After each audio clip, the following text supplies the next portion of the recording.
Movie start होती है और हम हमारी मेन कैरेक्टर नितिन को अपने स्कूल टीचर मिस्टर ब्रूनर के पास आता हुआ देखते हैं। उन्हें आकर कहते हैं कि मैं सुसाइड करने वाली हूँ, मुझे लगता है कि किसी एडल्ट को पता होना चाहिए, इसी वजह से मैं आपको बता रही हूँ। इस बात पर मिस्टर ब्रूनर कहते हैं कि मैं भी अपनी सुसाइड नोट ही लिख रहा था, मैं अपना जॉब, पूरी लाइफ, इस सब से तंग आ गया हूँ और इन सारी चीजों में सिर्फ स्कूल ब्रेक यही एक चीज होती है जिससे मुझे अच्छा लगता है और इसमें भी अब स्टूडेंट्स आकर मुझे डिस्टर्ब कर रहे हैं, इसी वजह से मैं सुसाइड नोट लिख रहा हूँ। नादिन को जरा भी सीरियसली नहीं लेते, वो फिर वहां से चली जाती है। नादिन हमें अपनी लाइफ स्टोरी बताती है। बचपन से उसे स्कूल वगैरह इन सब चीजों में कोई भी इंटरेस्ट नहीं था। इसके ऑपोजिट उसका ब्रदर जिसका नाम था डेरियन, ये सारी चीजों में एक्सेल करता था। हर रोज स्कूल के लिए उसे गाड़ी से निकालने के लिए उसके पेरेंट्स को बहुत एफर्ट्स डालने पड़ते थे। उसे लगता था कि सिर्फ उसके फादर ही उसे समझते हैं। उसके फादर उसे बहुत ही अच्छी तरीके से हैंडल करते थे। स्कूल में उसका मूड बहुत ही खराब रहता था, पर एक दिन उसे क्रिस्टा नाम की एक लड़की आकर मिली। उसने उसे एक बग दिया और कहा कि क्या तुम इसकी मेरे साथ मॉम बनोगी।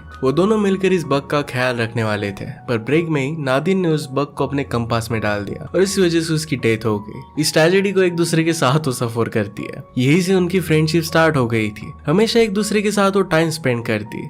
कभी कभी क्रिस्टा का घर का माहौल अच्छा नहीं होता था तो एक दूसरे को सपोर्ट करती थी। ऐसे ही अब वो टीनेजर बन गए। नादिन के फेस पर पिंपल्स आ रहे थे और इस वजह से वो बहुत ही ज्यादा अपसेट हो गई थी। पैरेलल में उसका ब्रदर डेरियन बहुत ही हैंडसम बन चुका था। उसे अपसेट लग रहा था तो नादिन के फादर उसे चीज बर्गर लेने के लिए लेकर जाते हैं। वो कहते हैं कि तुम्हारी लाइफ में सब कुछ अच्छा है, मैं तुमसे प्यार करता हूँ, हर कोई तुमसे प्यार करता है और अब तुम्हें चीज बर्गर्स मिलने वाले हैं। इसके बाद वो गाना गाते गाते कार से जा रहे थे, पर तभी उनका एक्सीडेंट हो जाता है। नादिन के फादर की डेथ हो गई थी। अब इसके बाद से 4 साल गुजर चुके हैं। फादर के जाने के बाद 4 सालों में उन्होंने हील करने की बहुत ट्राई की है। नादिन ने हंसना छोड़ दिया था। आज के दिन क्रिस्टा के साथ फर्स्ट टाइम वो बहुत ही खुल कर हंसती है। नादिन को स्कूल के एक लड़के जिसका नाम था निक, उस पर एक बहुत बड़ा क्रश था। वो उससे बड़ा था और इसी वजह से उससे वो बात नहीं करता था। उसे हम मिस्टर ब्रूनर के क्लास में आता हुआ देखते हैं। उनसे कहते कि कल आपने जो चैप्टर सिखाया था उसमें आपने टीचिंग में गलती कर दी थी। वो नादिन से कहते हैं कि जब तुम लेक्चर में बैठी हुई थी तो क्या तब तुमने सोचा कि तुम्हें स्कूल के अलावा और भी तुम्हारी कुछ लाइफ होनी चाहिए। नादिन फिर जाकर अपने सीट पर बैठ जाती है। वहां पर एक लड़का जिसका नाम था अरविंद, ये उससे पूछता है कि तुम्हारा स्वेट शर्ट कहाँ से है। उसे बहुत पसंद आया था। नादिन उसके बारे में सोच रही थी और क्रिस्टा को भी स्कूल की बात बताती है। उसे उतना ज्यादा पसंद नहीं आया था। घर पर उसकी मदर एक वीकेंड के लिए रेडी हो रही थी। मदर ने फिर से डेटिंग स्टार्ट की थी। एक डेंटिस्ट के साथ एक वीकेंड के लिए आज वो जा रही थी। अब 2 दिन के लिए वो घर पर नहीं रहेगी तो नादिन को जो करना होगा वो कर सकती है। वो फिर डायरन को कॉल लगाती है और कहती है कि पूरा हाउस अब मेरा है, मुझे जो चाहिए आज वो मैं करने वाली हूँ। नादिन और क्रिस्टा दोनों मिलकर फिर बहुत एंजॉय करते हैं। नादिन बहुत ज्यादा ड्रंक हो चुकी थी। नाद में डेरियन अपने फ्रेंड्स को मिलकर पूल में एंजॉय कर रहा था। ड्रिंकिंग की वजह से नादिन की हालत खराब हो गई तो क्रिस्टा उसे सपोर्ट देती है। नादिन वही बाथरूम में सो जाती है। क्रिस्टा जैसे ही नीचे आई तो वहां पर डेरियन क्लीनिंग कर रहा था। उनकी पार्टी की वजह से घर जरा मेसी हो गया था तो क्रिस्टा भी उसे हेल्प करती है। सुबह नादिन उठी और जैसे ही वो डेरियन के रूम में गई तो उसने देखा कि क्रिस्टा और डेरियन ये दोनों एक दूसरे के साथ इंटीमेट हो रहे हैं। इस बात से वो बहुत ज्यादा डिस्टर्ब हो जाती है। क्रिस्टा ने नादिन से सॉरी कहा। वो कहती कि मुझे समझ में नहीं आया कि ये सब हुआ कैसे। नादिन बिना कुछ कहे वहां से जा रही थी। क्रिस्टा कहती कि प्लीज कुछ तो कहो। नादिन कहती कि इसमें तुम्हारी गलती नहीं थी। ये सब कुछ अपने ब्रदर डेरियन पर डालती है। वो जाकर डेरियन से कहती है कि तुम्हें जिम करनी पड़ती है, अपनी बॉडी पर काम करना पड़ता है क्योंकि बाकी लोग तुम में इंटरेस्टेड हो सके। तुम्हें कुछ पर्सनैलिटी नहीं है, मेरी फ्रेंड्स से दूर रहना। डेरियन कहता है कि तुम्हारी फ्रेंड्स नहीं है, सिर्फ एक ही फ्रेंड है। इसके बाद नादिन स्कूल में आई। स्कूल में उसे रियलाइज होता है कि उसने होमवर्क नहीं किया था। मिस्टर ब्रनर से कहती है कि मैं जरा अपसेट थी मेरे फादर की डेथ की वजह से और इसी वजह से मैं होमवर्क कर नहीं पाई। मिस्टर ब्रूनर पूछते हैं कि तुम्हारे फादर की डेथ को कितना समय हुआ है। नादिन कहती है कि 4 साल हो गए। वो कहते हैं कि फैमिली और रिलेटिव्स के पासिंग पर मैं सिर्फ 1 ही साल का समय देता हूँ, 4 साल तक तुम ग्रीव नहीं कर सकती। नादिन फिर डिसअपॉइंटेड होकर बैठ जाती है। वहां पर एरविन उसके साथ बात करता है, उसे वीकेंड के बारे में पूछता है। नादिन कहती है कि मेरा वीकेंड बहुत ही बोरिंग था। अरविंद कहता है कि मैं मेरे फ्रेंड्स के साथ गोल्फ कर रहा था। नादिन को इंटरेस्टिंग लगता है तो अरविंद पूछता है कि क्या तुम मेरे साथ गोल्फिंग के लिए चलोगी। वो उसके साथ अकेला जाना चाहता था पर नादिन कहती है कि हमें ग्रुप में जाना चाहिए। इसके बाद स्कूल में डेरियन और क्रिस्टा दोनों फिर से मिलते हैं। डेरियन ने से कहा कि कल रात तुम्हारे साथ स्पेंड कर मुझे बहुत अच्छा लगा। क्रिस्टा भी यही बात कहती है। वो दोनों फिर से मिलने का प्लान बनाते हैं। स्कूल के बाद नादिन और क्रिस्टा मिलते हैं और क्रिस्टा नादिन को सारी सिचुएशन एक्सप्लेन करने का ट्राई करती है। नादिन बहुत ही ज्यादा अपसेट थी। नादिन कहती कि तुम्हें मेरे ब्रदर के साथ ऐसा करना ही नहीं चाहिए था। वो क्रिस्टा को कुछ भी बोलने नहीं दे रही थी। क्रिस्टा कहती कि इससे हमारी फ्रेंडशिप में कुछ भी फर्क नहीं पड़ेगा। मैं और डेरियन पार्टी में जा रहे हैं, तुम भी फ्राइडे को हमारे साथ चल सकती हो। क्रिस्टिन इसके लिए हाँ कहती है। वो पार्टी में पहुंचते हैं और सब लोग एक दूसरे के साथ बात करने लगते हैं। डेरियन के जो फ्रेंड्स थे उनके साथ क्रिस्टा बात करती है, उन्हें जानने की कोशिश करती है। नादिन को इस सब में लेफ्ट आउट फील होता है। वो किसी को भी अपना फ्रेंड बना नहीं पाती। वो ट्राई तो करती है पर फेल हो जाती है। इसके बाद उसने अपनी मदर को कॉल किया। On the opposite side mother भी बहुत डिस्टर्ब थी। जिस डेंटिस्ट के साथ वो वीकेंड पर गई थी उसकी ऑलरेडी वाइफ थी। रात में नादिन उसे जो लड़का पसंद है उसे ईमेल करने की कोशिश करती है, क्योंकि उसने उसकी फ्रेंड रिक्वेस्ट एक्सेप्ट नहीं की थी, पर ईमेल उसने सेंड नहीं किया। उसे लगा कि वो बहुत ही ज्यादा डेस्परेट हो रही है। वो फिर इरविन को कॉल करती है। इरविन कहता है कि यहाँ का थीम पार्क लेट नाइट तक स्टार्ट रहता है। इरविन कहता है कि मैं एक थीम पार्क जानता हूँ जो बहुत ही लेट तक ओपन रहता है, अगर तुम चाहो तो आ सकती हो। नादिन भी इसके लिए मान जाती है। वो दोनों फिर इस व्हील पर बैठे एक दूसरे की ड्रीम्स एंड होप्स के बारे में बात करने लगते हैं। इरविन मौका देखकर नादिन को किस करने की कोशिश करता है, पर नादिन ने उसे दूर कर दिया। वो फिर इस बात को भूल जाने का डिसाइड करते हैं। साथ में मिलकर मिनी गोल्फ खेलते हैं। नादिन उसे कहती है कि मुझे तुम बहुत ही मैच्योर लगते हो। अगले दिन स्कूल में क्रिस्टा नादिन से बात करने की कोशिश करती है। नादिन उसे कहती है कि मैंने एक ऑब्जर्व किया था कि जब तुम अपने फ्रेंड्स के साथ थी तो तुम मुझे पूरी तरीके से इग्नोर कर देती हो। मेरे ब्रदर को तुम डेट नहीं कर सकती, तुम्हें हम दोनों के बीच में किसी को चूज करना पड़ेगा। क्रिस्टा ये चीज करना नहीं चाहती थी और इसी वजह से उसे वही छोड़कर चली जाती है। घर आकर अपने ब्रदर से नादिन बात करती है। कहती कि जब फादर की डेथ हो गई थी तो तुम बहुत ही सैड रहते थे। एक रात मैंने तुम्हें देखा तो पूरी रात तुम रो रहे थे। तुम्हारी पिलो पूरी तरीके से गीली हो गई थी। मैंने फिर अपने पिलो से उसे एक्सचेंज कर दिया था। मैं तुम्हारा बहुत ही केयर करती थी और तुम मेरे साथ ऐसा कैसे कर सकते हो। डेरियन कहता है कि तुम बहुत ही सेल्फिश हो। इस तरीके से फादर को इन सारी चीजों में तुम्हें नहीं लाना चाहिए था। वो दोनों एक दूसरे के साथ झगड़ने लग गए। उनकी मदर को आकर उन्हें छुड़ाना पड़ता है। मदर डेरियन को ही डांट रही थी। डेरियन कहता है कि आप हर बार मुझे ही क्यों बताती हो। मदर कहती कि तुम ही सिर्फ मेरी सुनते हो। नादिन फिर उसे जो लड़का पसंद था वो जहाँ पर काम करता था वहां पर वो पहुंच जाती है। उससे वो बात करने की कोशिश करती है। उसे जो चीज नहीं चाहिए थी वो भी वो मांग रही थी और फिर खुद ही एडमिट कर लेती है कि वो सिर्फ उसे मिलने के लिए आई थी। निक उसके बारे में जान लेता है और फिर उसे इग्नोर कर वहां से वो चला गया। अगले दिन नेदिन की मदर उसे कहती है कि हर रोज मैं तुम्हें स्कूल पर नहीं छोड़ सकती। तुम्हारे और क्रिस्टा के बीच में जो भी चल रहा है उसे सॉर्ट आउट कर लो।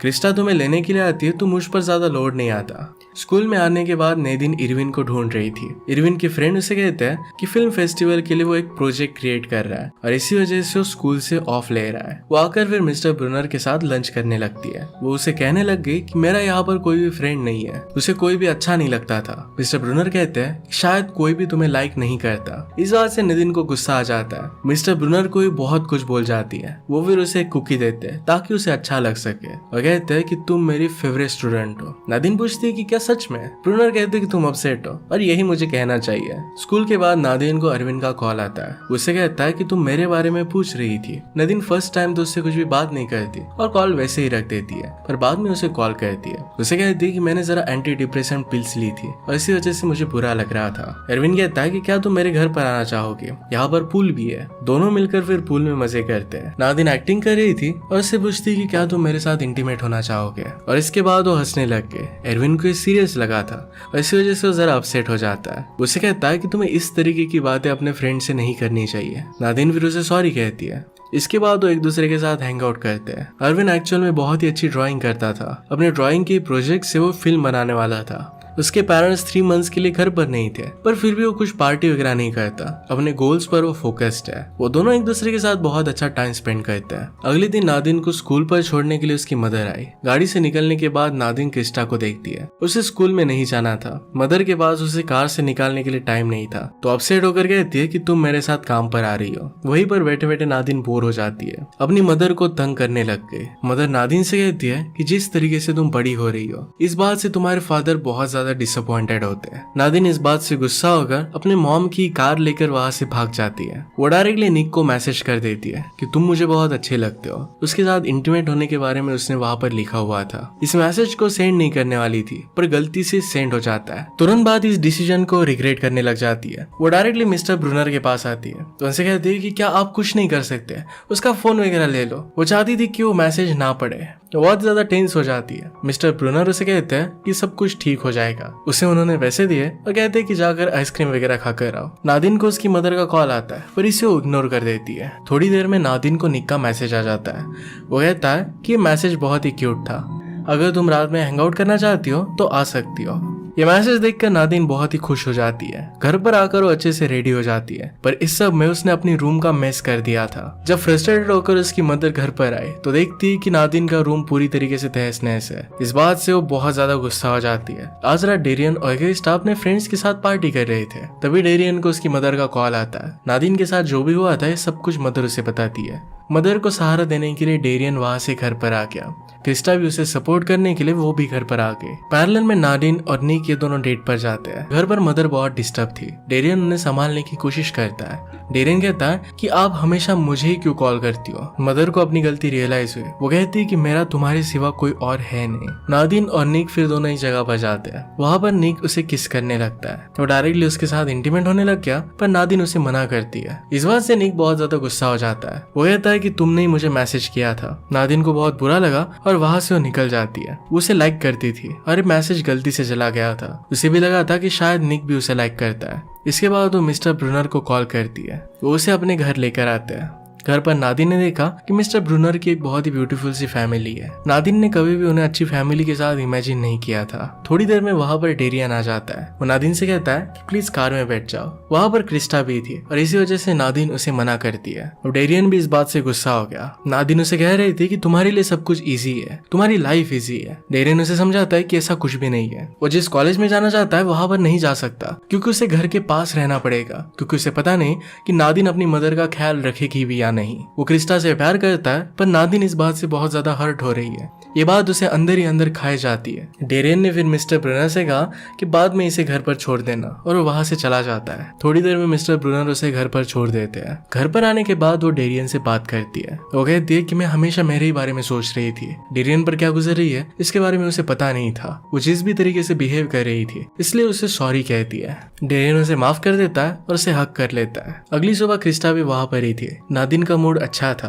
और उसे वो गुड मॉर्निंग कहती है। नादिन कभी भी इतनी जल्दी उठती नहीं थी। आज अरविंद की मूवी बाकी लोगों के सामने डिस्प्ले होने वाली थी और इसी वजह से उसने नादिन को भी बुलाया था। नादिन उसके लिए जल्दी उठकर वहां पर पहुंच जाती है। मदर उठी तो नादिन के लिए वरीड थी कि वो कहाँ पर है। नादिन उसे मैसेज कर देती है कि वो सेफ है। अब इसके बाद अरविंद की मूवी डिस्प्ले की जाती है। इसमें एक लड़का एक लड़की को बहुत प्यार करता है, पर वो लड़की हमेशा उसे इग्नोर करती है। उसके बाद उस लड़की को मॉन्स्टर से बचाता है। बचाने के बाद वो लड़की फिर से उसके पास आई, पर फिर वो उसे एक्सेप्ट नहीं करता। वो उससे मूव ऑन हो चुका था। नादिन समझ गई थी कि इरविन को जिस तरीके से वो इग्नोर कर रही थी ये ठीक नहीं था। वो अरविंद से बात करती है और कहती है कि अब मैं फिर से तुम्हें इग्नोर नहीं करने वाली। अरविंद के फ्रेंड्स वहां पर आते हैं और सब लोगों से वो बात कर रहा था, पर उनके ग्रुप में वो नादिन को भी सब लोगों से इंट्रोड्यूस करवाता है। नादिन सब लोगों में शामिल होकर बहुत ही खुश थी।